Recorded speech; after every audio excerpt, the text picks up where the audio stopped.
Night டின்னருக்கு சுட்ட சப்பாத்தி மிச்சமாக இருந்தால் அதை மார்னிங் பிரேக்ஃபாஸ்ட்டுக்கு நான் சொல்கிற மாதிரி நூடுல்ஸ் சப்பாத்தி பண்ணி கொடுங்க. கிட்ஸ் ரொம்ப லைக் பண்ணி சாப்பிடுவாங்க. சேவ் பண்ணி வச்சுட்டு ட்ரை பண்ணி பாருங்கள். ரொம்ப சிம்பிளாகவும் குக் பண்ணிடலாம். அதுக்காக ஃபஸ்ட்டு பேனில் எண்ணெய் ஆட் பண்ணி எண்ணெய் காஞ்சதுக்கப்புறம் சோம்பு, பிரியாணி இலை, பட்டை ஆட் பண்ணிக்கலாம். நெக்ஸ்ட் இது கூட 3 ஆனியனை குட்டி குட்டியாக நறுக்கி ஆட் பண்ணிக்கோங்க. கூடயே ஒரு பச்சை மிளகாவும் ஆட் பண்ணி நல்லா வதக்கி விட்டுக்கோங்க. ஆனியன் ஓரளவு வதங்கினதுக்கப்புறம் இது கூட இஞ்சி பூண்டு பேஸ்ட் ஆட் பண்ணி நல்லா மிக்ஸ் பண்ணி விட்டுக்கலாம். ஒன்ஸ் ஆனியன் நல்லா வதங்கினதுக்கப்புறம் இது கூட 3 தக்காளியை குட்டி குட்டியாக கட் பண்ணி அதையும் ஆட் பண்ணிக்கலாம். ஒன்ஸ் வெங்காயம் தக்காளி நல்லா வதங்கினதுக்கப்புறம் இது கூட மசாலாஸ் ஆட் பண்ணிக்கலாம். சீரகத்தூள் 1 டேபிள் ஸ்பூன், கரம் மசாலா, மல்லித்தூள், chilli powder 2 tablespoon add பண்ணி நல்லா மிக்ஸ் பண்ணி விட்டுக்கலாம். கூடயே உப்பும் ஆட் பண்ணி நல்லா வதக்கிக்கலாம்.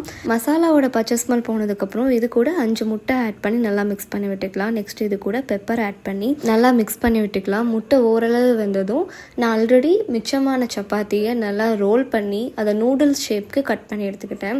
ப்ராப்பராக ஷேப் வரணும்னு அவசியம் இல்லை. இன்கேஸ் ப்ராப்பராக வரணும்னா நல்லா குட்டியாக ரோல் பண்ணிக்கோங்க. உங்களுக்கு ப்ராப்பரான ஷேப் வந்துடும். நெக்ஸ்ட்டு நம்ம கட் பண்ண இந்த சப்பாத்தியை நம்ம ஆல்ரெடி ப்ரிப்பேர் பண்ணியிருக்க மசாலாவோட ஆட் பண்ணி நல்லா மசாலா ஈவனாக ஸ்ப்ரெட் ஆகிற வரை மிக்ஸ் பண்ணி விட்டுக்கோங்க. நெக்ஸ்ட் இது கூட லைட்டாக கொத்தமல்லி தழை ஆட் பண்ணி சர்வ் பண்ணுங்கள். டேஸ்ட் அல்டிமேட்டாக இருக்கும். இது மாதிரி நிறைய ரெசிபிஸ் தெரிஞ்சுக்க இந்த பேஜை ஃபாலோ பண்ணிக்கோங்க. தேங்க்யூ.